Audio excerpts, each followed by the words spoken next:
Hey you, come, gather around the campfire, and welcome to the party.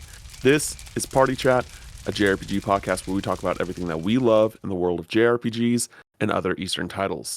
I am one of your hosts, Cameron Hawkins, and with me, as always, is my party partner, Kevin Kenson, with his brand new Switch 2. I'm excited. I mean, it's not Yeah. brand new. It's been almost a week now. I can't believe it's almost already been a week. Yeah, we both got them. We both got our Switch 2s. You got that Tokyo Mirage Sessions installed right away. Yep. Mine's dead because I've been playing on it, so I can't turn it on right now. Oops. she had to be christened the right way, and so the first game that was loaded on, or that I played on this system, was Tokyo Mirage Sessions Sharp FV Encore for the Nintendo Switch. Yeah, so we got the Switch 2. Our topic of the show for next week will be our thoughts so far on the Nintendo Switch 2. But this episode is going to be a little special. We're not covering the news. We're not covering what we've been playing or topic of the show. It's all just going to be about what we played at SGF Playdays. We went down to LA. Well, I flew. Kevin drove to LA for Summer Game Fest and the Playdays that happened on Saturday, Sunday, and Monday of this past week. We played a variety of games each, some relative to the show, some not. But we got a lot to talk about. And we wanted to dive in deep on this and go from there. But before we get into everything that we've played at Summer Game Fest, we do have some housekeeping. First and foremost, we got to check out some stuff from Capcom while we were at Playdays, but that had an actual embargo, so we couldn't put this up. We put that up before this episode.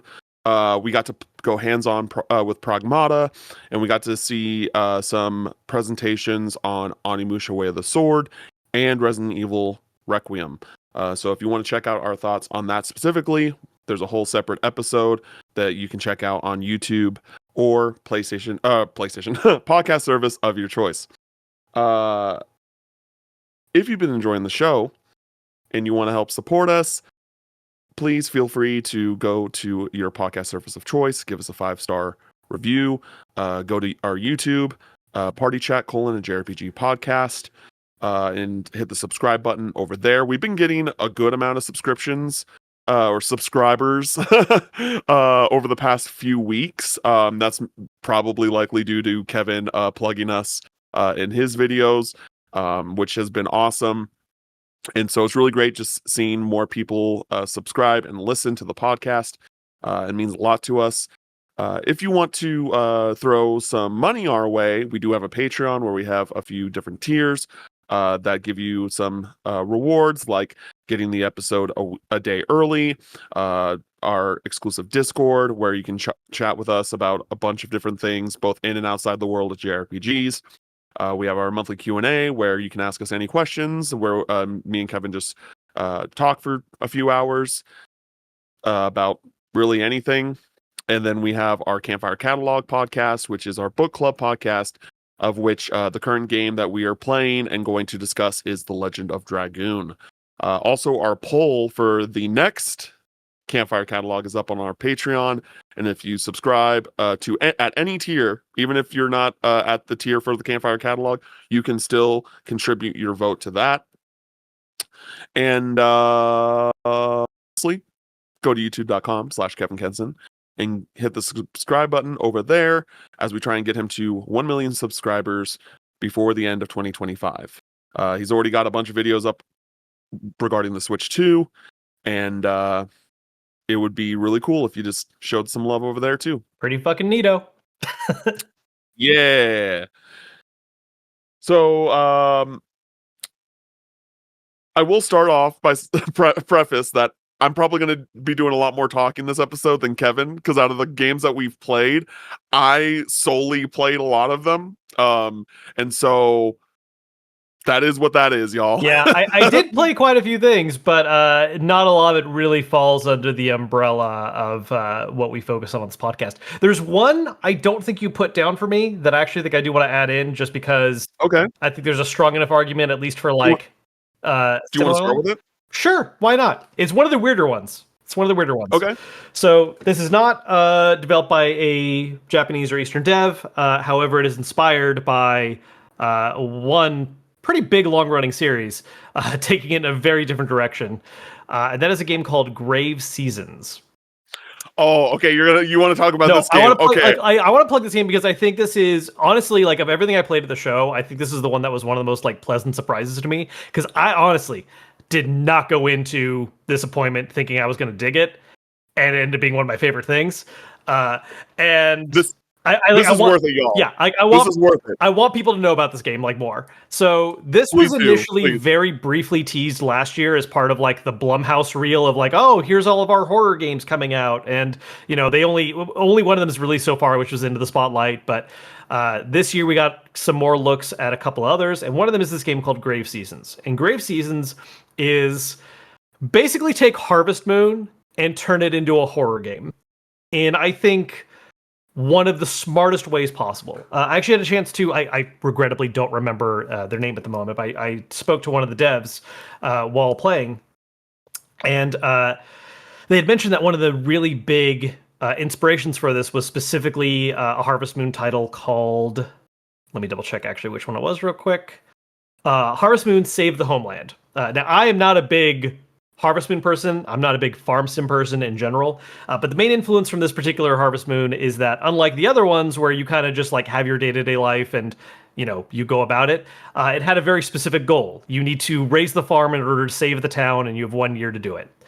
So their spin on this was to basically go, hey, one of the villagers in this farm sim is a serial killer, and you have 1 year to figure out which of them it is. It is randomized each playthrough, and each person as a serial killer is a different scenario. So it's not just like, oh, you know, there's always just a killer running around with a knife and, you know, you got to figure out which person it is. No, like straight up, one of them will be a werewolf. And so you will have specific scenarios and issues that come up with like a werewolf hunting out at night and killing people, which will be different from someone else who, I actually don't know what the other situations are, but I imagine vampires, undead of some sort, maybe like black magic, you know, just different different ways of killing people. And so your job is over the course of a year to figure out which NPC it is, while still doing all the things that kind of accompany the farm sim genre, but it all kind of plays a little bit into it, where, you know, you're getting to know the villagers because you're getting to know them to maybe figure out who's doing stuff. You can break into villagers' homes to investigate and search for clues. There will be villagers who will become targeted by the serial killer, and you have the ability to maybe prevent that if you craft the right items and do the right stuff. And if you don't, they will die horrifically in front of you, which is exactly what happened in my demo. I did not have the ability to save them. It was not a choice at all as part of this early preview because they wanted the shock value of seeing them get 8. But oh boy, was it graphic for a cutesy pixel style game. I loved it. I really do think the coolest thing about this game is just the concept of the permutations, where it's like every time you play, different killer, different scenario, and you can even get into situations that change it up a little bit, where it's like, you know, which villagers did you successfully save? Which ones did you not? Are you romancing one of the villagers? Are you romancing the killer on accident? And now you have to deal with, you know, how that impacts things playing out. There's just a lot of promise to this general concept, and it's such a specific genre mashup that to me is genius. Like, I just really think this is a neat idea. Like, I think I've said at appointments like this, because I've done a couple previews before for like games that have farm sim elements, and I'm very upfront every time I do it, where I'm like, look, to be honest, I'm not really into this, but I always want to give it a shot because I want to see if I find the one that like gets my brain going. This one got my brain going very, very much. I think a big part for me is because there is like a goal you're building towards specifically. I think I kind of flounder a little bit when it's just like, yeah, you have a farm, like build it, expand it, do it at your own pace. I'm like, no, what am I trying to do right now? Like, what am I building towards? And so this concept of like solving this mystery and having a thing that you're trying to figure out as the days go by. Just super cool idea. I dig the art style. The tone is just like right on. Uh, Regrettably, this is not one that has like a Steam Next Fest demo. There's a couple games that have that going on right now, but this is not amongst them. I believe it is slated for sometime next year, however, which they're on track for.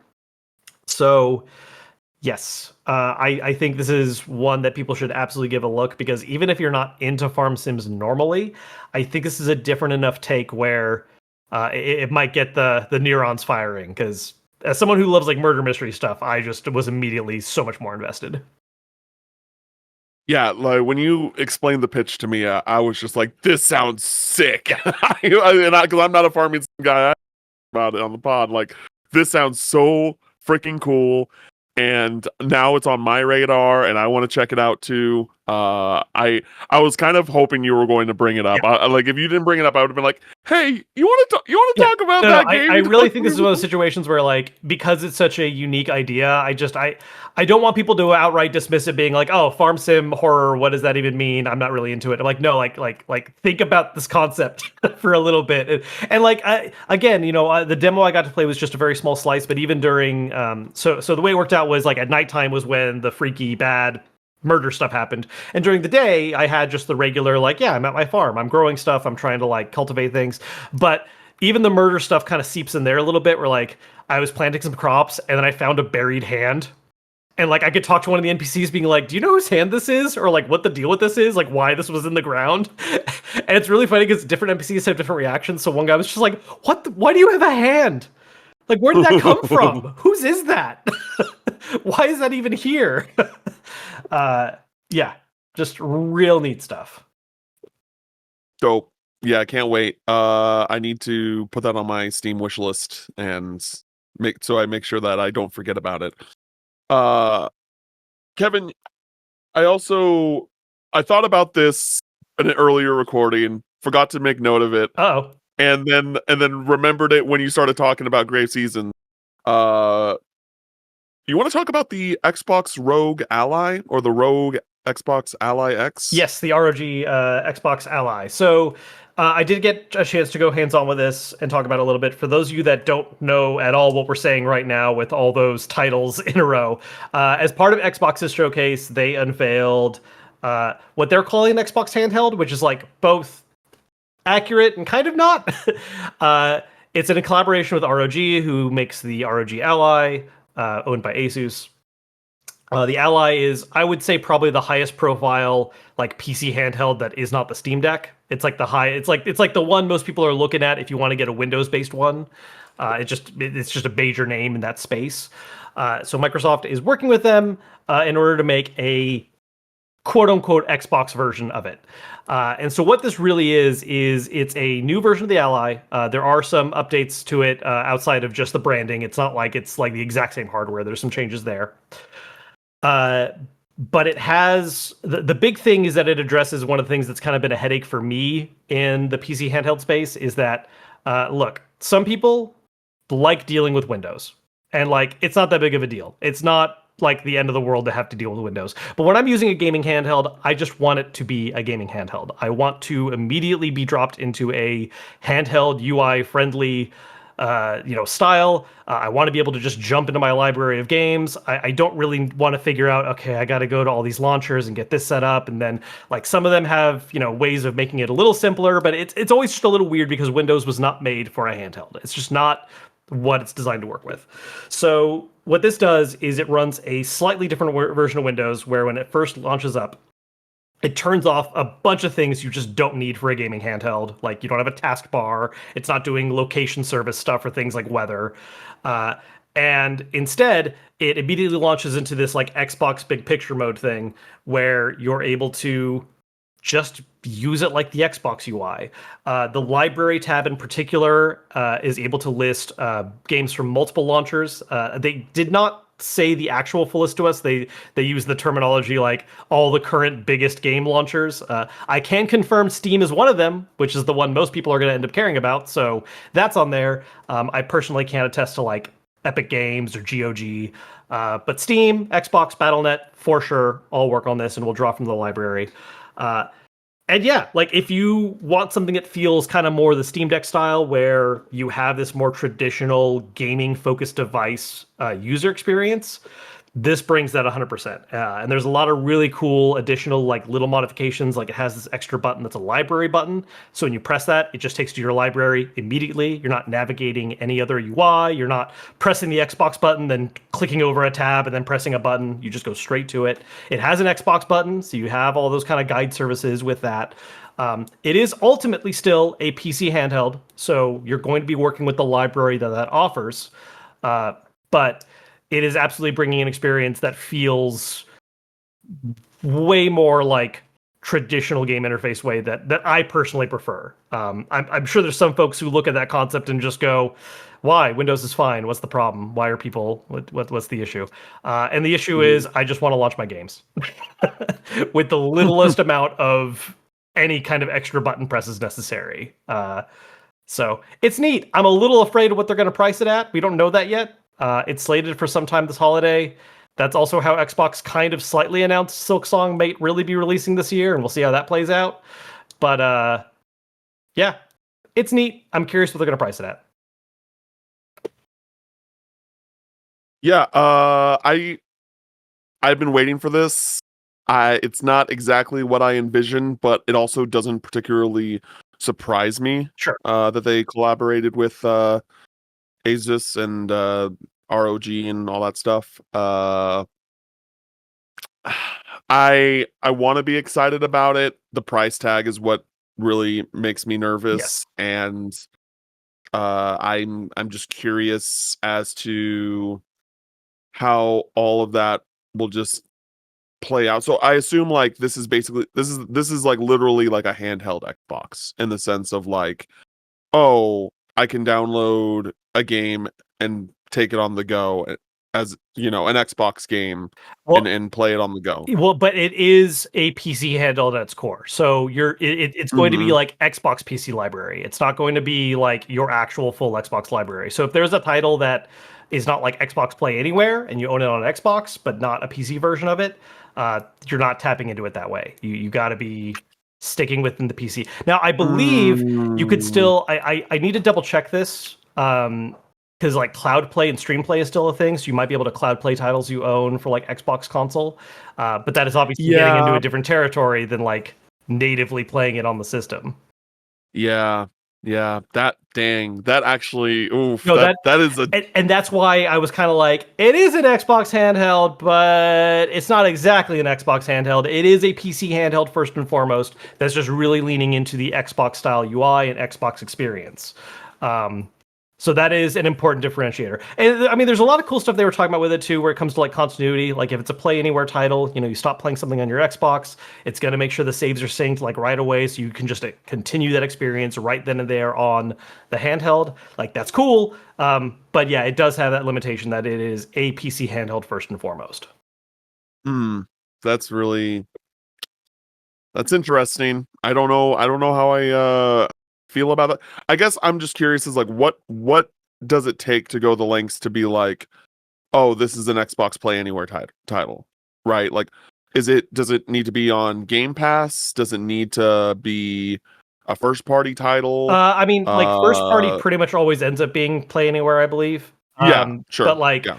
yeah, it honestly just comes down to third party support and who's willing to let Xbox be like, yes, if they buy the game on one, they get it on both. Like I think that's just comes down to agreements and deals, and it's a lot of stuff. I mean, I Oof. look at my list of games I have on the Xbox platform for PC, and like, it's a lot of my games, but it is not all of them, certainly. So yeah, Yeah, I just have to do some research and see like, oh, what are all the games right now yeah, that I want to play that are Play Anywhere? Because that is a to me that is a notably big asterisk for something that is going to be equal to, if not more expensive than just a general Series X. yes. Yeah, it's. I think that's where I have absolutely seen a little bit of friction from some folks. Is you think Xbox handheld and you want Xbox handheld, and like this is an Xbox handheld, but it is in the way that Xbox is now pushing their term, which is not the Xbox itself, the physical hardware, but Xbox as a brand and Xbox as a service, and where those games are made available to play. So yeah, it is a distinction worth being aware of. I will say within within the territory of what this podcast is about, I am very curious how it's going to handle some of the more demanding JRPGs, because Expedition 33, not something you're necessarily going to want to try and do on like a Steam Deck. Final Fantasy 16, 7 remake, Rebirth, remake actually can be handled fairly well on a Steam Deck with the right adjustments. Settings. Yeah. But yeah, I'm curious to see how for a lot of those titles, how viable this platform is going to be. Yeah, that's as someone who is an Xbox guy, that's tough. That's tough. Even if I had money to throw around, this was $450, and that is a lot more than I wanted. I think anyone wanted to spend. For those listening, he just held up his Switch 2 for why. Yeah, the Switch 2. And we talked about it like late on the for some reason, I think it was like the Capcom episode that we did. I don't know, but it just broke news that the Switch 2 has already sold 3.5 million. Yeah. And so obviously, even though people were upset about the 450 price tag, people still bought it. And we're not talking about it this episode, but from the very short time I've used the Switch 2, there's already one very, very big issue with this device that I have. Oh, interesting. I'm curious what that is. Yeah. We'll talk. We're gonna talk about that after this one, and then we'll talk about it more in the episode. But I'm curious what your issue is. It's just it's and again, this thing's gonna be probably coming in at a hotter price point than that. The regular one. No, exactly. The regular one might be a little aggressive on the pricing. We'll see what they do. But the X, the more powerful one, is definitely gonna get up there. And that's the point I'm trying to make, is that the Switch 2 is I can play everything natively. Yes, it was more expensive, and yes, I have some issues with it, but it checks all the necessary priority boxes, which this is not, and it's going to be significantly more. And that's the issues that I currently am sitting with. Yeah. So maybe there will be some sort of push to make everything on Xbox that's also playable on PC, like a Windows PC, Xbox Play Anywhere, that would be nice. Because if I remember correctly, not everything that's on Xbox is on Windows PC, right? Some things are just on Steam. Sure. Yeah. I mean, when it comes to PC. Yeah, there are some things that become or there are games that are Epic exclusive, for instance, right? I think Fortnite, you have to do that through the Epic installer. Sure. Yeah, there's going to be stuff that is proprietary to one particular launcher, which will definitely be a headache in that situation. And there are games that are available on both, but for whatever reason just don't have that Play Anywhere tag, so you're not going to always benefit from that. So yeah, that is I think that is an important thing to emphasize, is that this is a Xbox style experience on what is at its core a PC handheld. You need to keep in mind this is still a Windows device. It doesn't feel like using a Windows device in the ways that I'm happy it is, but it is a PC device. All right. I got to go hands-on with the new Demon Slayer game, the Hinokami Chronicles 2. And so this is a game that takes place, starts with the entertainment district, so basically season 2 of the anime, and it leads up all the way to Infinity Castle. So the last arc of the anime and the manga. It's cool. It's very similar to what you experience in a in a Naruto Ninja Storm game. I got to play the beginning of Tanjiro versus Daki, and there are certain things that you can and can't do based off in the story mode of it all.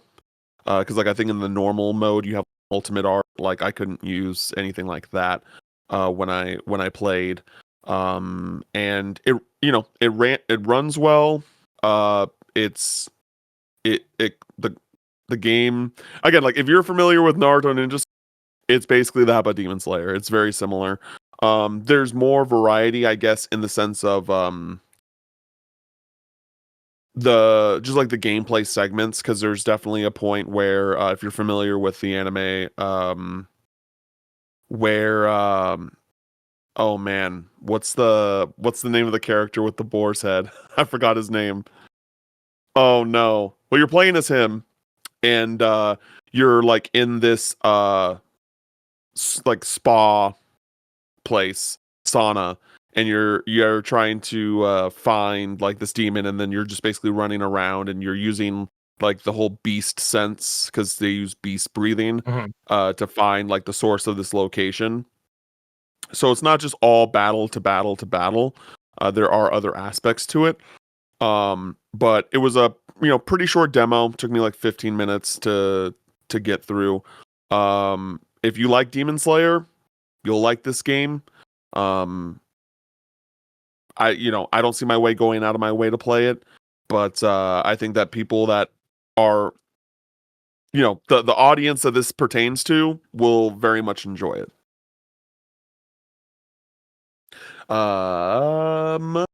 And then I also played a game called Pedal Runner. This is a new indie game that I Am 8-Bit is publishing. And I was all about this game because it very much what's the word I'm looking for? It very much uses the Game Boy Color uh aesthetic Sure. to the fullest. Yeah, like sorry, I'm losing my No, words right you're now. good. You're good. Yeah, Alex. It really uses like that Game Boy Color aesthetic to the fullest, and I love the Game Boy Color. And I love everything, like just like using like popping the menu up just like hit me with nostalgia when I would play Pokemon, Right. and it'd be like, oh, bags, items, like, oh yeah, this is what I want. And basically you are a delivery man who also like works in installing these devices, these leap cells, I believe is what they're called. And so there's no like combat, um but there is gameplay in the sense of like when you're calibrating these leap cells as you're installing them. There are different mini games Mhm. that you do, so you'll either like be like flying a ship, and then you're like trying like in space and you're trying to like dodge these asteroids. There's a few things that like very simple, but it's really fun. It's really there was like an a point where you're in like the sewers doing, and there's like this kind of like water chase segment. So there's a there's a decent variety of gameplay in like the only like 15 to 20 minutes that I played of this demo. Um, so I really enjoyed what I played of it so far. Again, it's really pretty to look at, and I love everything that I've seen about it. So yeah. Nice. Do you have any questions based off of like, because these were a lot of these things were publicly viewable, Sure. right? Like you could just see people playing it, Yeah. and I guess so I'm curious if you saw anything from. I guess I'm not 100% clear on like the game structure or like the goal of that one. Like I get that it's the GB aesthetic, but like would you say it's like kind of primarily an RPG? Is it like kind of a top-down action? Is it just I like would talking say and story I would say it's progression? I would say it's like a top-down adventure game. Mhm. There's no combat. There's no like there's nothing, at least from the experience that I had. Sure. It was very much just like, oh, you're delivering things. There are like side quests where like this guy's like, oh, I lost this thing in the fountain. You go to the fountain and then you pick it, you pick it up. It's very like, I don't want to go to as far to say as like it's a cozy type indie game, Sure. but it is very much like it's very straightforward Mhm. in everything that it's offering. Uh and yeah, it's really pretty. It's fun. It's very early from what it sounds like. There's no like release window or release date. If not, it's sometime next year. But I enjoy my time with that one, and I'm looking forward to checking out the full thing once that drops later Awesome. in the future. Uh, Kevin, you got to play Ninja Gaiden Ragebound, I did. and you have continuously been hyping this game up. So talk to me about it. I do like my Ninja Gaidens, and I do like Blasphemous, which this is from the same devs as that title. Okay. So real quick, one thing I want to shout out is that this game is available on Steam Next Fest. So if you've got yourself a Steam account and you can run a game that looks like something that came out on the SNES, you can play this demo. So I definitely recommend, like, I feel like I got good opinions and takes on things, but you can find out for yourself. So, check it out. Yeah, I think one of the things I want to highlight right away with this one is that I'm always interested when you're getting new games from devs that you've played, previous games from, and that kind of combination of seeing where the lineage is obvious, but then also where they are doing things differently this time around. And what's interesting in this case is that, this is a pre-existing IP that this dev is taking over and making a sequel to. In this case, trying to do a 2D style, old school Ninja Gaiden, and not just the 3D style that we're getting a new entry with Ninja Gaiden 4. And, I would say, like, in the animations and in the weight and feeling of certain things, you can see how this is from the same devs as Blasphemous. But it is, first off, so much faster. The speed of this game is just in your movement speed and in the camera and just everything that's happening. There's the sense of speed to it that's not overwhelming. It's not like too much, but like you're moving. You are definitely faster than the main character of Blasphemous, and I really enjoyed that feeling in the game. Like, I think they really nailed that right amount where you have that increased mobility and how quickly everything is playing out, but it's not like too much, Also, unlike Blasphemous, which was a Metroidvania style game, this is playing more truly authentic to classic Ninja Gaiden. So it is a 2D level structure. Get through a stage, finish it up. There are some collectibles and items you can pick up that are both rewarding for finding them and can give you some little bonuses. But it's not like a huge explore in the direction you want to. No, this is a level. There is a boss. There is a place you're trying to get to. As far as like the core combat mechanics and everything goes, one of the big things is that you have a double jump that requires you to hit enemies. So you kind of do like a little spin slash, and that bumps you up, and you can do that multiple times if you have things to hit. So there will be platforming challenges that involve like, oh, there's an enemy firing bullets at you, so you have to be, hitting those bullets to jump across the gap. I actually found an exploit that I don't know if the dev was aware of it or not. He seemed a little surprised, like, oh, I didn't think, like, I actually haven't seen someone do that yet. Where when I was fighting the boss of the first level, which I sadly died against, I was so close, so freaking close, and they only let me have one chance. I had time left in the appointment, and they only let me have one chance. But the way the level was structured was the boss would sometimes like kind of fly up and float around the top, and there was one section in the middle of the boss screen that had room above it. And so I managed to wedge myself in there and just do the jumping attack over and over and over again on top of him, like while he was hanging out there for a bit. And I dealt a lot of damage as a result. That felt very satisfying. Not enough to kill him. I still had to fight him otherwise, but that was just a nice little moment. Yeah, so again, like the jumping mechanic was a big core part of that. Obviously, you have your regular attacks as well. There is a good weight to any, like, you definitely get hurt when you're hit. You don't want to be taking too many hits in this game. Heavy emphasis on trying to really just like perfect your run and get through it as smoothly as you can. But all in all, really shaping up. I dug the feeling of it. One thing I want to learn more about is that the game does have a second playable character who handles differently. I don't think it's like a choose which one you want to play as situation. I think it's like based on the level you'll play as one or the other. And I think it was kind of hinted to me that there's kind of them together kind of dealy. So I'm very curious to see how that compares. But the initial gameplay is like the first main ninja character at least was pretty damn fun. Oh, and yeah, the demo is on Steam now. So I am also downloading that demo, and I want to check it out and see how I feel about it because yeah, I'm excited to play it. Do we? I go ahead. I was gonna say, do we just want to immediately jump into the other ninja game that we both played? Sure, yeah. If we want to jump down a bit, we both got to go hands on with Shinobi: The Art of Vengeance. This is a game that Sega is developing and producing or publishing, and out of the Japanese titles that we played at Playdays, this was my favorite. This was so damn good. I was immediately like, oh, this is scratching the right itch of my brain. So for those that don't know, this game is a 2D side scroller action game. It I wouldn't say that it has some RPG elements, but just more of just like it seems like you get certain like abilities as you progress in the game. I don't know if you're gonna be able to mix and match and swap as you go around, but you don't like level up or anything. So yeah, I'd just say it's like just a pure action Yeah. game.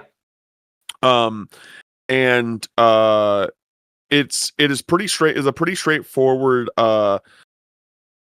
system that does a really great job at showing you the fundamentals as you progress along the way. Kind of similar to like what we talked about with Pragmata in our Capcom video and episode, where it's very much like, oh, you have a light attack, you have a heavy attack, and enemies have a like more or less like a stagger bar that once that stagger bar goes up for a brief amount of time, you basically go into a ninja stance, like which is like left bumper on controller, and then you press right bumper and you just auto kill Yep. anyone with that logo on top of them on that's on the screen. Yep. So like in the tutorial, they very much like make you feel a lot cooler than you will as you progress because there's like 3 different people and it's just like you do it and then you just go 1 2 3 and you kill all of them across the screen. Very cool. Does not happen at remotely as often Yeah. after that. Normally it's like a 1-person thing. Yeah, you usually have to get enemies grouped together if you want to reliably hit multiple. I will say what's interesting about that mechanic too is that there is a strategic element to it because not only do you get to do a really cool like just big damage finisher that kills someone, but they also drop health like guaranteed when you do it. So it's a very good survival tactic where you're like, okay, I maybe got hit a few more times than I should have. I gotta use this ninja execution to get a little bit of life back. And there are certain moves that build the stagger gauge more, so that influences your playstyle a little bit. Where you're like, okay, I really need to be throwing some kunai and doing heavy attacks because I want to stagger this person. Because I absolutely had a few times where I wasn't thinking that way initially, and I kept killing dudes before the stagger bar filled. I was like, no, wait, I want health though. Let me use the ninja execution. Damn it, you're dying too Yeah. fast. Yeah, it's kind of I wouldn't say it's an exact one for one, but it's kind of like how you do executions in Doom in the Sure. modern Doom games where like if you do an execution, you're going to get more health and ammo than you would if you normally kill. Yeah. And yeah, as you progress, you get a different type of ninja stance, which is basically as if you're going Super Saiyan. And if you press the right the respective button, you basically deal fire damage to everyone that's on the screen, which is another cool thing. Which you build up a bar that's by your health. One as you're doing more damage, killing more guys, it it creates this flow state that just feels so good because you're able to juggle enemies if you're good enough. You're able to just like kind of keep everything go. It does a really great job at making you feel powerful, Yeah. but also like on equal terms with everything else. In a way that I just haven't experienced in a 2D action game in a long time. Sure. And it's just really satisfying. And it immediately was just like, oh, this is what the beginning of the game is. I can't imagine what the end of the game is going to be like. And Right. just maybe there's just like so many people, and then there's certain ways you have to hit them, and like just the vision of potential that this game has to offer is what I was thinking about by the time it was like one of the few demos that I played throughout the weekend where I was mad I had to stop playing. I was mad that the demo was done. I was like, no, dog, give me the full game right now. I can do it all in one sitting right Let's here. go! Because it was that good. Yeah. And I think that because there were 3 games that were at Sega. It was Sonic Cross Worlds, Shinobi, and Demon Slayer. And I didn't even know Shinobi was going to be there, to be clear. I thought it was just Sonic and Demon Slayer. So I feel like that this game is very under marketed. Like, not a lot of people know about this game. I didn't know about this game. I was like, oh, I don't know what Shinobi is, play this. And I'm just like, yo, everyone needs to talk about this game because it's one of the best things that was there. It's also like super fucking cool looking. So Yes, the Sega is the big name on this, but this is in collaboration with Lizard Cube, who is one of the devs behind Streets of Rage 4. It's very funny. I feel like Streets of Rage 4 is this like tipping point where a whole lot of different indie beat 'em ups and like different games point back to it as being like, yeah, we worked on that. And it's like different companies. Like it's either Dotemu or Tribute or Lizard Cube just constantly coming up as like, hey, we worked on this thing. And I would say as far as like seeing the influence and the linkage there, the art style, very reminiscent. That kind of, I don't know if I want to say comic booky, but it's this it's very stylized 2D, but not like a pixel old school style. It is like an art approach with very heavy it's got shading, this like hard paintbrush Yeah. vibe to it. yeah, and just looks so good in motion. The animations for the ninja execution, for doing like your special moves, just really feels nice. There are some levels that have this nice sense of momentum too, where you're just really trying to get through them as fast as you can, and there's a lot happening, like just visually in the environments themselves, that look very nice. It's a very pretty game, and I think that helps contribute just to how good the overall vibe is. Like it feels good to play, it looks good. It just has that right energy where it's kind of blasting on all cylinders. I don't know how good the music was, to be honest, because it's always hard to get full music vibes at events. Like even with good headsets, you're always trying to like talk to people and do interview questions at the same time. So I don't think I soaked that in properly entirely. But the gameplay and the visuals, so good. You know what game it reminds me of? Like the first time I played it, and I was just like so enthralled with it immediately, and I just didn't want to stop playing it. And I beat that game very quickly because that game was already out at the time. Guacamelee. Oh yeah. That is a great. It's not like the same type of game because Guacamelee is a Metroidvania, but boy howdy, like same exact vibes where like it very quickly shows you like, oh, this is what this game can do at base level.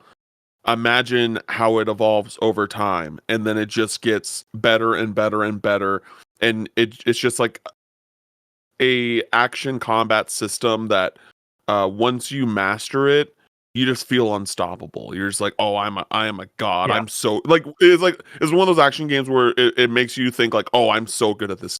Right. I'm so good at this game. Yeah, and what I'm curious too with like the late game is it seems like you're gonna have quite a few options, because like on top of the ninja stance stuff, there's these like special moves that use like a separate meter that's a little easier to charge.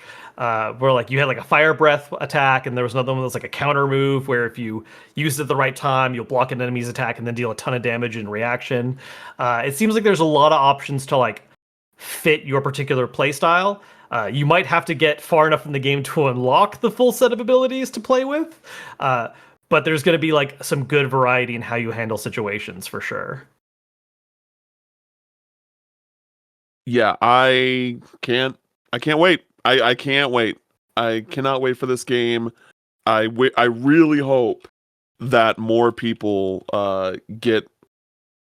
become aware of this game and actually and play it. But it's set to release on August 29th, which is not super far away. Not at all. And boy, oh boy, give it to me.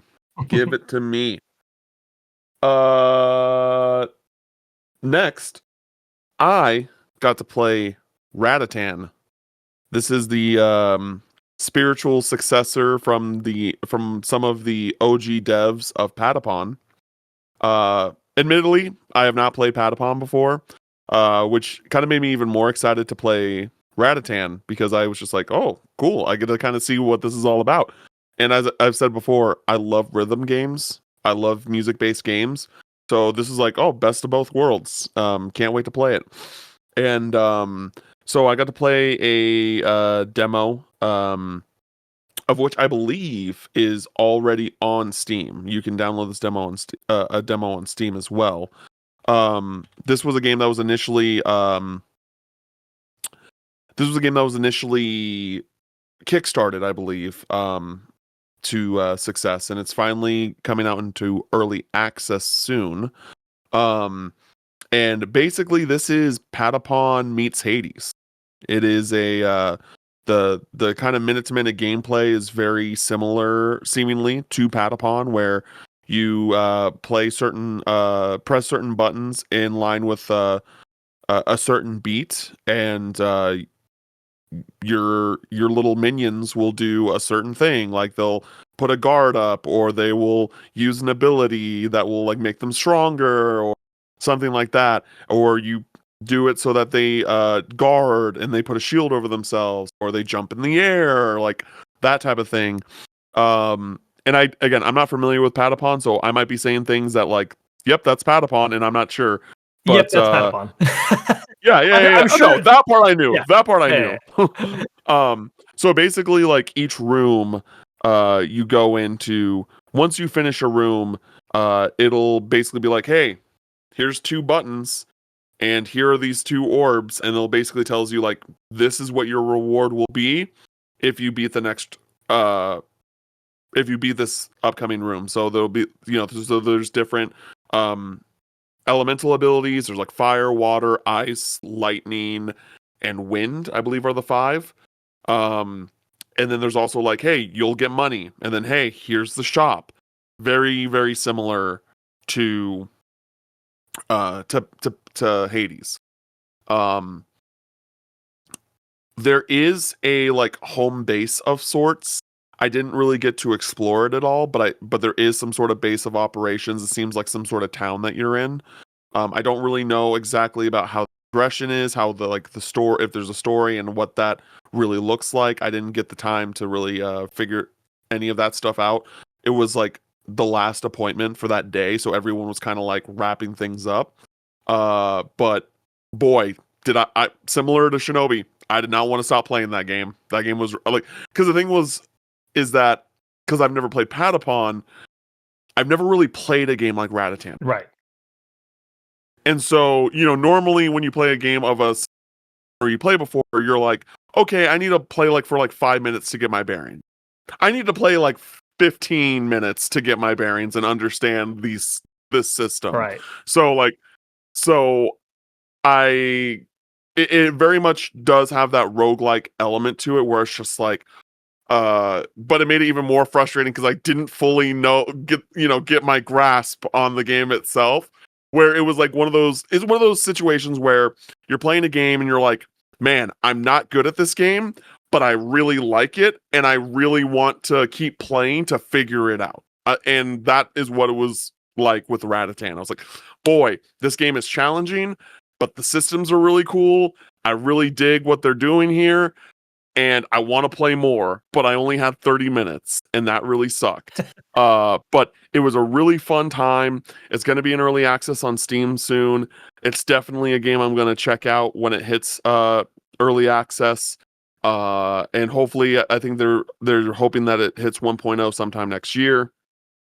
I'm definitely going to be talking about this game in the future. So, as someone who is Mr. Patapon, do you have any questions for me on like no. maybe some things that like may or may not exist in this Nothing immediately came to mind to me. I mean, like, admittedly, I have played Patapon, but don't know if I would call myself Mr. Patapon.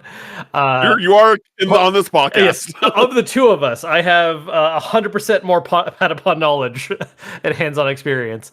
No, everything you said, I think that covers a lot of the core concept, and I think it is one of those things where Patapon, and by extension, this new game is just it. There's nothing else quite like this. It is a very specific cross section where it's kind of a strategy game, but it's also a rhythm game, and you're controlling these cute little dudes. Uh, and it just, to quote the great Todd Howard, it just works. Like it's this very specific combination, and I dig it. Yeah, and I do want to mention that in the beginning I was able to choose like my character. I don't know if my character was able to like if it affects Mm, like any sort of buffs or sure. or how my minions start out because some of the things is like, oh, some of the upgrades are like, oh, you're give one of your ratatans plus 50 health, their health goes up, or and I don't know if there's anything outside of healing stations or like a shop where I can heal. Like can I heal with depending on what character I use or a certain ratatan that I have. I'm not sure. That those are things that I'm very curious about going down the line in the future. But they did give me this really cool print, and it's signed by two of the designers. Oh One of shit! them I think is the art designer. I wanted to show this off because this was like definitely the coolest little goodie that I got Yeah. for playing something over the weekend. This is something I'm definitely gonna try and get framed. But yeah, very very cool. I literally held this in my hand throughout the airport. I did Yeah, not you don't want it to because get messed up. Yeah. I did. Yeah, yeah. I try to put it in my laptop the day I got it, Yeah, and just not the and right size. even then, just like the smallest little. No. I know. So I was just like, nope. Yeah, I'm just gonna hold it. I'm just gonna hold it all the way home, and that's what I did. And um, I do want to. but they're very very cool. I do want to note real quick how I remember thinking this when we first got the reveal for Rataton, and seeing it again on that print. If you're listening to us talking about it, look up like the logo for Rataton and how much like yes, those symbols spell out Ratatan, but you could also definitely kind of read it like Patapon, like the Oh, shape and everything. Like yeah, 100%. 100%. 100%. I also got a pin of the logo, but I forgot to grab that. Also, out of these, if you're watching, out of all these dudes, I chose this guy. This was the guy I was playing as, the little dude with the That's a guitar. cool looking dude. So there was no saxophone dude because I'm a saxophonist for some Cameron lore. And I was hoping that there was going to be a saxophonist, but no, we got a trombonist, we got a sousaphone. I know one of them is clarinet. I technically can play the clarinet too, but the clarinet kind of sucks. Sorry, clarinet players. There's someone with a megaphone. Um, there's someone with like a horn, like a herald's horn. Um, yeah, so there's just like a wide variety of cute little guys. That's the one thing I should have done. I'd be like, "Yo, can we get a saxophone guy?" DLC, just the Uh, first add in on right the, away. yeah, on the DLC. So that would be cool. Um, cool. Yeah, that's me on Ratatan. Let's talk about Sonic Racing Cross Worlds. Sure. Uh, I got to do a Grand Prix. You got to do it like at the end of another appointment Yeah. because you were able, because there was a spot open. They're like, "Hey, you want to do a race?" Yeah, basically, like I Um, finished Shinobi early enough before my next appointment, and there was like one station open for Crossworlds. So they were like, "Hey, you just want to mhm, get like one quick one?" And it was like, "Yes, like one race." yeah, yeah. What were your thoughts on it? uh, it's neat. Okay, look, I no, knew you no, were gonna okay, say that, yeah, you no, yeah, motherfucker. no, okay. Look, no. In all honesty, so it's not subtle at all at wanting to be this is Sonic Mario Kart. I have not played a ton of past Sonic racing games, and so I don't know how much Mhm, par for course this is, but I did find it a little funny how it's like, yep, there's this gold drill power up, and that's Bullet Bill, there's the boost one, and there's the triple boost, and like a lot of these power-ups are very similar. But it controls and handles somewhat similarly. You have your drift and options for doing tricks and stuff. Uh, it, I'm curious how much good is going to come from like the DLC in this game, because I think that's honestly the biggest thing it has going for it is like this sense of giant crossover, not only between like Sega characters, but as we've discussed during like our SGF talk, how we know that they're doing paid for DLC that are like non-Sega properties. Minecraft was the one they confirmed during the SGF show, and there were some other ones that people are aware of now. I'm curious to see how like those stage layouts work out and like how much total content this game ends up having, because it seems like it could potentially be massive in terms of just the roster size, the map variety. I think there's potentially a lot to play with here, and especially like, look, man, there is something very fun and simple about I like this character and I like this character. They're both in this game. That's neato.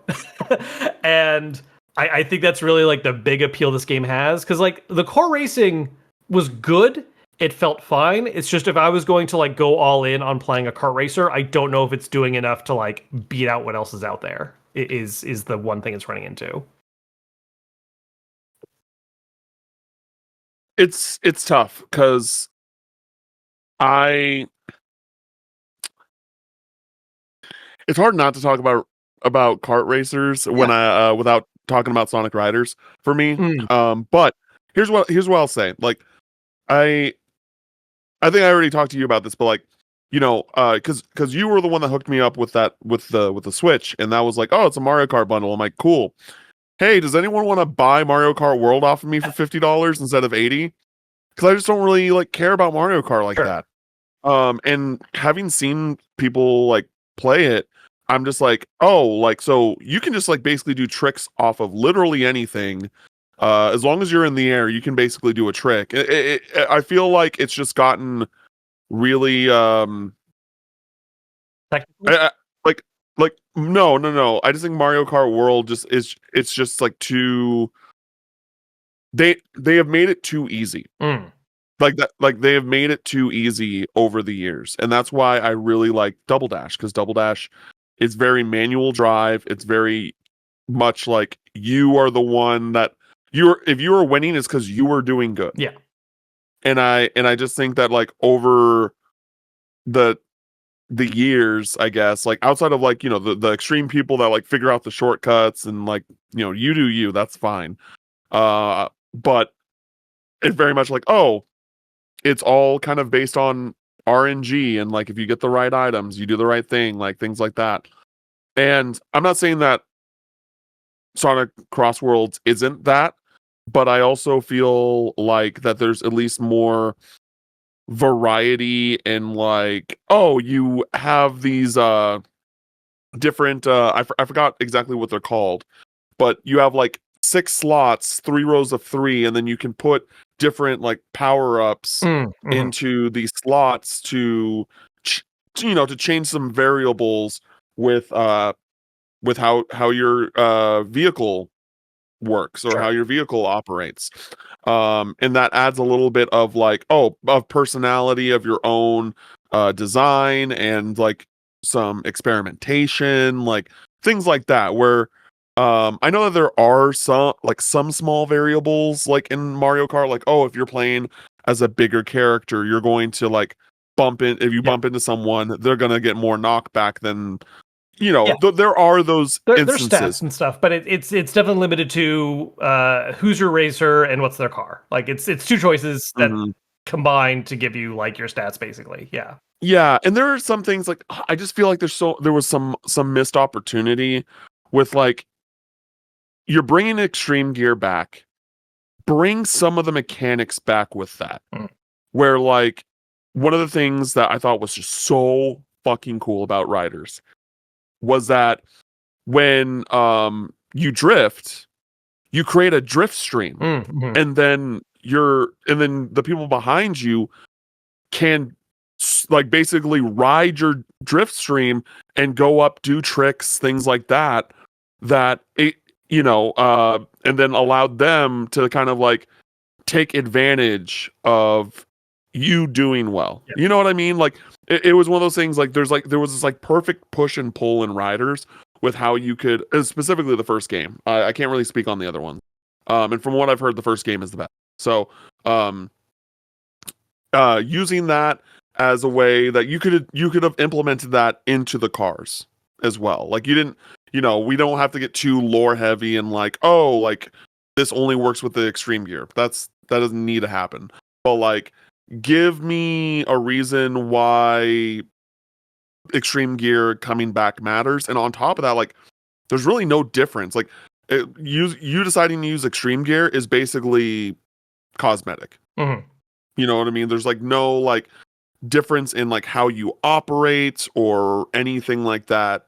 So it's really just bringing the extreme gear back just to be like, oh, it's back, but nothing really adds to it. And like, because I'm not saying that like, oh, they need to bring back the air system from riders, which would be really cool. Don't get me wrong, in a perfect world, I'd love that. But just like bring something back along with the extreme gear to kind of make it be like, oh, it's more than just like, hey, we remember the people that really like riders. You can ride the board again, but none of the mechanics alongside it exist as well. And so I think it would have been really cool if they added that system where it's like, hey, the person in front of you, they're drifting, and so you can ride their drift and then you can do tricks and that'll give you more boost. It'll allow you to get faster. It'll help you catch up. And so overall, like, I think the game's fun to play. I think it'll serve what I'll be most interested in playing with that game is just seeing the collaborations that are happening and be like, oh, let's see what the Persona track looks like, or oh, let's see what the Kamurocho, we driving through Kamurocho, or what I mean. Those are the things that I think that game is going to be fun to come back to and check out. Yes. But if you're looking for, I guess, something to compete or be on par with or surpass Mario Kart, I don't think that this is the game.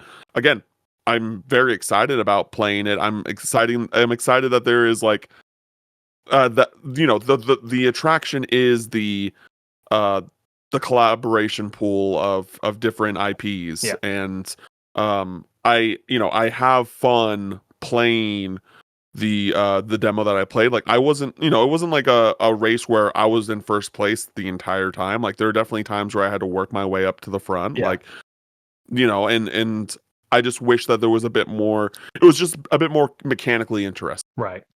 I will say, I mean, because clearly the comparison to Mario Kart is just impossible to not bring Undeniable. up. Like, yeah, it's like you just have, like, it's you can't not talk about it. I will say something in its favor on that front, and they very jokingly brought it up during SGF. It's not a Switch 2 exclusive. PC, PlayStation, Xbox, wherever you play, this game's gonna be available. So yeah, like if you're not dropping $500 on a brand new Switch 2 and you want a kart racer, this is the option. Like, this is going to be a brand new one you can play. And I do think, like, look, like, technical stuff aside and talking about, like, whether it's as polished or how good you think the mechanics are, sometimes you just want like a fun, like, slightly sillier arcade style kart racer to play. And I do think the crossover aspect is a big strength in that regard. Like, that was even something we talked about with Mario Kart, where like we were hoping the next one would play into, not being like purely like, Nintendo at large, but yeah, like bring Link in right away, bring Splatoon stuff like right away, which they didn't do. Whereas this game, like, yeah, it's very heavily Sonic out the gate, but then we're getting free DLC that looks like it's going to be more Sega characters. We're getting Ichiban, Miku, and Joker right off the bat. We know Minecraft's coming. We know other stuff is coming. It's got a lot content-wise there. It's also got a good-sized price tag putting that all together for the paid-for DLC. But yeah, Like I think there's gonna be I think that it will find some of its audience. I'm just curious how the full like the lasting impression of it's gonna be like post launch and support.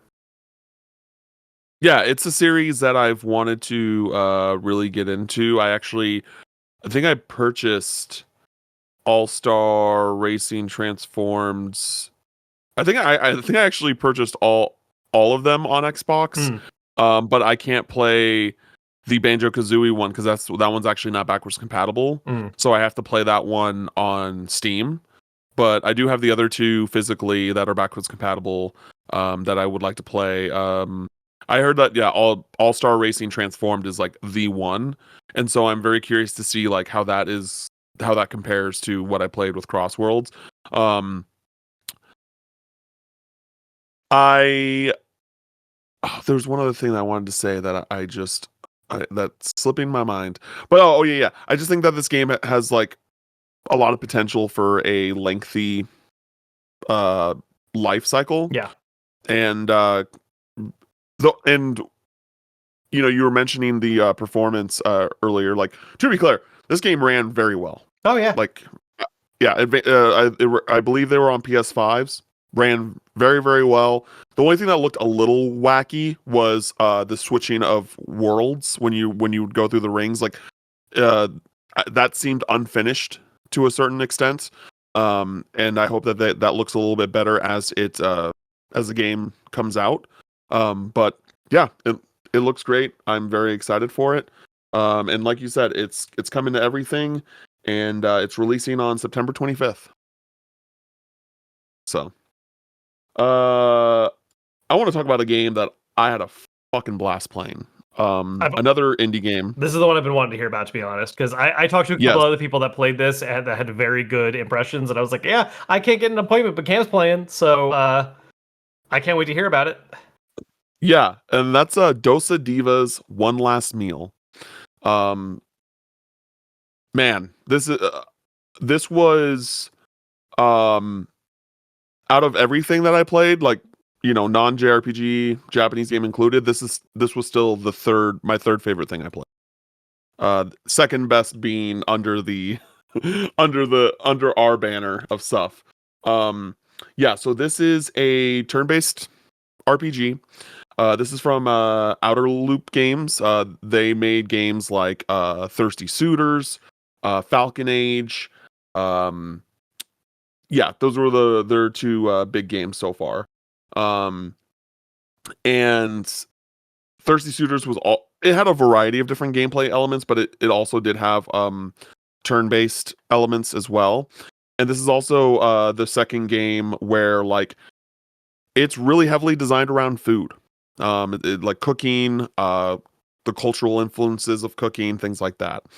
And kind of what the pitch is that there are these three sisters, and one of them, they all had a very successful business, and one of them decided to basically like go corporate, and turned everything into a big corporation. Mhm. And then these two girls are basically trying to stop her from continuing going down this path. And yeah, it's turn-based combat, very like Super Mario RPG, Paper Mario type combat. Timed hits. And yep, timed hits, timed defense, things like that. It also has Octopath Traveler mechanics where it has the boost system. Yeah, so you can boost things and deal a lot of damage. I will say, like, and I don't know if this was for the sake of, again, demoing it off or what. Game was pretty easy. Not even like in the sense of I thought the timing stuff was really good. I told them like I like your system more than I like Expedition 33. That's what I was like. I like this. And they were like, "Wow, okay, okay." And so so basically they have like the normal attacks and instead of elements, it's the different like food tastes Right. as weaknesses. So you have salty, you have spicy, you have savory, you have sweet, you have, you know what I mean? Yeah. Those are all the kind of types. And so each party members. So it's like the two sisters, and then there's like this giant mecha robot. And your basic attack has a specific elemental type. I don't know if that's based off of weapon or if that's based off of Character. just the character. I did not get to a point where I was able to like buy weapons or anything like that. Yeah. And so you can and then you have your skills. So you have certain skills where you can where you do damage, and again, it's all timed. There's all these like timing mini games, really really fun. And then as you're like progressing around the world, you'll pick up different ingredients just by like walking over them, and then there's a cooking mini game where like you choose like the main ingredient, and then you have like 4 optional things that you can add on top of that, and you're making dosas. And they're each, depending on like, I don't know if it's based off of the ingredients that you make or if it's just completely random, but you have random mini games that you do while you're cooking, and depending on how well you cook depends on how many of the things that you make. So I think like no matter what, you're gonna make at least 2, but you can make up there's one time I made 4, so you can make a lot. And some of that stuff is for like side quests where like, oh, these people are hungry, because like one of the plot elements is that like the other sister is like, her company distributes like this very unsatisfying like food paste. Right. And so you're trying to basically teach people how to cook again, and like how to like hey, other food exists instead of this bland stuff. Yeah. And and then there's like this one vendor that you go to. I believe his name is Kenobi, or something like that. And he will like make it so that he can like turn coconuts into coconut milk for you, so you can get like these other ingredients that you normally can't get unless you go to him. It's really good. It's really good, Kevin. I mean, look, this sounds like a cross section of things that I love, not just simply like RPG and food, but having the time mechanics, a lot of the Mario RPGs, cooking mini game. Like, I mean, this all sounds like my jam. So, yes, I wish to play this. It checks all the boxes. It's checking a lot of boxes. Yeah, it's checking all the boxes. It's really fun. And I again, it was one of the demos where I was like, fuck, man, I wish I had like another 30 minutes to play this game. Yeah. They said it's not coming out till next year, which made me very, very sad. But man, it was really good. It was really impressive. And the director of the game, I told him after, I was like, yo, we got a JRPG podcast. Like, I'm here for other stuff, but like, because he knows Ka and so and all that. So I was like, but I also have a JRPG podcast with Kevin, and we really can't wait to check the full game out. And he said like, yeah, I would love to come on the podcast and talk about the game once it's out. I'm like, hell yeah, come on, baby. Like, let's talk about it. So yeah, it was very, very good. I can't wait to play more. And I really wish you had the opportunity to play it, because we would have just been geeking out about it for 15 minutes. Soon. And then lastly, the last thing that I played was Daemon X Machina Titanic Scion, which wasn't even at SGF, damn it. No, it was at IGN Live. I was at so my buddy Scott White, friend of the show, he has a podcast called RPG University. Go check that out. He was my roomie. He was one of my roomies, and he went to IGN Live on Saturday. I went on Sunday, and he told me like the new Daemon X Machina was there, and I was like, what the fuck? I didn't hear anything about this. Like, I didn't get an email.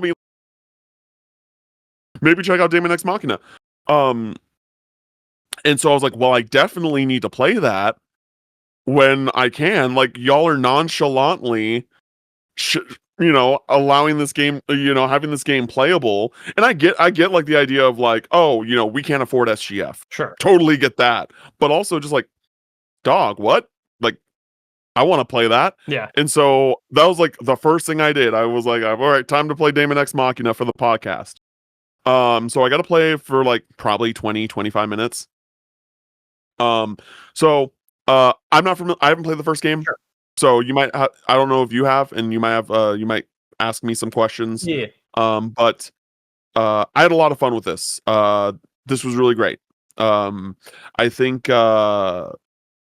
it seems like that this is like an open world, if not open area type game, where like I heard from, at least when I talked from Scott, that one of the issues with the first game was like you had to kind of go back to your base of operations a lot. Yes. It When was it came to sortie based. missions. Yeah, like you basically would be Yeah. like, "Oh, I'm going on this mission. I have to go blow these things up and then kill the boss," and then you immediately went back to base. It's the way that like Armored Core is very structured. It's kind of like how a lot of mech games traditionally tend to be, but that does lead to a lot of downtime because it's like, "Oh, be at your base, do stuff at the base, and then get through a mission." And if the mission's short, it just kind of feels like, "Great, loading screen, back to base." Yeah, and and this seems like they're kind of Monster Hunter Mm, Wild Zine it a bit. yeah. Where you have these kind of like stations that you can go to and you can access things instead of going all the way back to the base of Right. operations to do stuff. The customization is all just like via menu. You don't have to like go to any sort of location to do that. Mhm. And so basically, you have like your main weapons, which is like your right trigger and your left trigger, which could be a gun, could be a melee weapon. And then you have like your kind of your shoulder Mhm. weapons of sorts.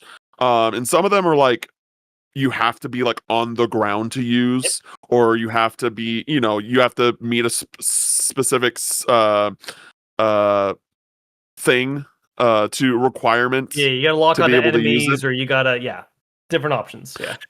Yeah, and it's fun. The systems are cool. I wish I feel like unless you're using like a super big like cannon weapon that has like some sort of cooldown, the guns don't do a whole lot versus just swinging on an enemy with a sword. Sure. Um, I don't know if that is just based off the things that I had, Right. and based off the because I didn't take a whole lot of time to dig into the stats because I just had a limited amount of time to Right. play. But I saw like, oh, big number, gonna use that. And I still feel like that the swords were a lot more effective uh Ranged than the weapons. guns. Yeah. Um, and visually a bit rough. Mhm. Um, a, a bit rough in the sense of like I expected it to look better. It was it was a PC build, but I also was told by my buddy Scott that those monitors were maxed at 720p. Oh, I mean, So that maybe immediately, yeah. so maybe that was the issue. Yes. But It was yeah, certainly it was wouldn't one of help. those things. Yeah, it was one of those things where how do I explain this without being too like reductive? I think that like, I think that Xseed and Marvelous are like make great games and they publish great games. But I definitely think that there's like a level of like budget, right, Sure. to things. And I could, even though like I think this is like one of their best visual games and technical games, you could still kind of feel that. You could still kind of feel like, oh yeah, this is kind of like what you expect from Yeah. a game from Marvelous and Xseed. Um and you at the beginning you can design your character how you'd like. I didn't do that because Time. character creator and Yeah. a time. But yeah, and you can fly around. It was a fun time. Like I again, I only had a limited amount of time. And it's definitely one of those demos where it's like, here are all these systems, and I'm like, I really don't have time to look at all of this. So I'm just gonna kind of figure things out as I go along. Right. Uh, but it was a good time, and I'm curious as to it definitely made me want to be like, okay, I want to go back and I want to check out Daemon X Machina. I know that like the reception was like a bit of a mixed bag. I know some people that really liked it more than others. People are like, oh, I wasn't super crazy about that. I really want to, uh, you know, get my physical copy, which one of the few things on my Switch library I still need to pick up. Um, and see where I stand on it Right. before this new one comes out. Because the new one's supposed to come out like what, August, September, something like that. It definitely has a release date. I remember that. Let me double check. And Titanic Scion. It is due out September 5th. September 5th. Yeah. I definitely knew that. I definitely was told that twice during my trip, and I completely forgot Yeah. both times. September 5th. Yeah. Yeah, and so I'm interested in it coming out. And it's something where I feel like I want to play it on Switch too. Just because like Support it it. was the first one was on Switch, Yep. and it is getting a hard physical release on Switch too. One of the few. But it is coming to PlayStation and Xbox as well. So it's not like this console exclusive like the first game was. Sure. But yeah, I enjoyed it. I'm curious more about like the story, like what more things like that. But I had a good time with it, and I think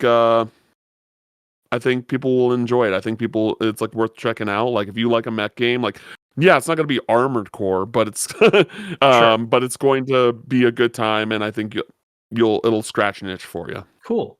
I do have a couple quick questions. Yeah, Some of which I think you probably don't have an answer for, just because I know you kind of sped through some of the setup stuff.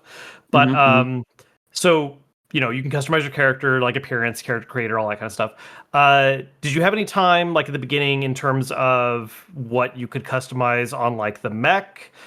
Is it like just your weapon loadout? Was there like changing chest, head, legs, that Oh, kind of thing? colors, things like that. Well, like, and even just different parts, like having different head Different options that parts. affect stats. Yeah, because that's how it was in the first one, but this one seems a little more like they kind of seem smaller in scale. Like they might be more kind of power armory. Like they're not Yeah. human. So Yeah, that is something that's actually something to worth mention. yeah, Like, because Scott played the first one, he did mention that like this is more power armor, yes, like Iron Man suit for sure. than like the Yeah, original, where you're in like a more giant yeah. mech. The original was more. I feel like they were still kind of scaled a little smaller than like Armored Core mechs, but like it's definitely you're in a cockpit, like you're Yeah. sitting in a chair. Whereas this looks like no, it's power armor. Like you are slightly bigger than an average human, like when wearing it. Yeah. I would say like I would say you're a bit notably bigger than your average human, Okay. but it's definitely more of that vibe Yeah. that you're saying. When it comes to customizing the parts, I'm not sure. Okay, that's fair. One of the things that was cool in the first one to me, and I'm just curious if it made a comeback in this one, is that so you had like your initial weapon loadout, right? Like the stuff you wanted to have on you. I want to have my sword, I want to have my gun, whatever. But things can run out of ammo, and so what you could do is like rip parts from enemies and turn those into weapons. So like, let's say you had like an assault rifle in your gun and you ran out of bullets and an enemy had like a shotgun on them, you could pick up the shotgun after destroying them and then use that as your weapon. Like you were able to change the loadouts in the middle of a mission, which is not super common in the mech genre. Like normally you just kind of have your loadout and that's it. So that was something I thought was really cool about the original Daemon X Machina. So is that still there? I did not experience that, but that sounds dope as hell. That sounds really cool. And I do want to say though that there is like a thing where once you get an enemy weak enough, you can like grab onto them and then you can just like kind of like stab them or like shoot them Cool, like a finisher. up Yeah. close. Not as cool as what you'd want a finisher to be, but like so you can grab them, and you can deal some damage to them, and yeah. Any other questions? No, that was really those are my main ones. I'm always like whenever I think mech, I think immediately like customization, and then that was just something specific to the original that I found interesting. Oh, actually, one Okay. other quick thing. Art style wise, I know you were saying it was a little rough around the edges, but that's probably also because the 720p monitor was not doing it any favors. How was like the color palette? Because the original game was like very like, hey, we're gonna hit you with like saturated, vibrant reds constantly, and it was a little much on the Mm. eyes. And at least based on the trailer for Titanic Scion, it seemed like they were going for a little more like, obviously it's still stylized and colorful, but not quite as aggressive on the eyes. Uh, a lot of grays. Okay. A lot of grays. From my experience, the default sword that I had was basically like a blue laser sword, so that like stuck out when I would use that. Mhm. And there, when I looked through the weapons, like one of the assault rifles I saw was like a yellow assault rifle. Like there's definitely some color in there, but when it came to the environments, and I believe it's because like I was in a more snowy location, Sure. in the beginning. But yeah, the environments did not particularly pop. Cool. Yeah. It may be overcorrection, but that could also just be that specific level. But yeah, that was the thing in the first game where it was just like, this is a lot on the ice sometimes. So at least to me. Cool. Yeah. Yeah, that wraps up my main questions for that. That is definitely one I plan to check out right away because I just like mechs. I like a big robot, and I know these aren't a big robot, but still Sure. cool. Yeah. Cool. Well, that is everything that we played in regards to this podcast. Yeah. At Summer Game Fest Playdays. There's a lot of good stuff cooking up for this year and going into 2026 that I know I'm excited for and Kev's excited for. Kevin, do you have any final thoughts before we dip out? Not off the top of my head. I mean, again, I guess I'll just shout out real quick that of the things we talked about, Ninja Gaiden Ragebound is something that should be on Steam Next Fest. That's at least what I was told. I have not downloaded it myself just yet, but that should be able to play for yourself as well. So, if that one sounded cool to you, give it a shot. Yeah, and like I said before, Ratatan has a demo on Steam as well, and that is going into early access very soon. So if you are interested in, if you're waiting for Patapon 1 and 2 to come to Switch, or if you're looking for more Patapon type vibe in your life, that is an option. Also, there is, I didn't mention this with Ratatan because I didn't really experience it and I kind of forgot. There is going to be online co-op gameplay with support up to 4 people. So that is another thing to look forward to about that. Nice. All the other games that I mentioned or that we talked about don't have demos as far as I'm aware on Steam. So, that's it. But most of these games, if not all of them, should get someone excited. And yeah, I can't wait for a lot of these games. A lot of these games have got me really excited. But yeah, that's it, everybody. Thank you for listening to this week's episode. We're happy that we could do this and cover these games as a side to our main coverage outlets of sorts. But so if you want to know like more about the other things that I've played outside of the realm of JRPGs and Japanese titles, I will be talking about that on the next episode of the Spawn on Me podcast. If you want to check that out on YouTube or podcast services of your choice. I'm sure Kevin is going to do some more SGF content on his channel, youtube.com/Kevin Kenson. You can find me on socials at CamFinalMix, and you can find Kevin on socials at Kevin Kenson. Thank you, everybody, for listening to this week's episode. Until next time, catch you later. Later.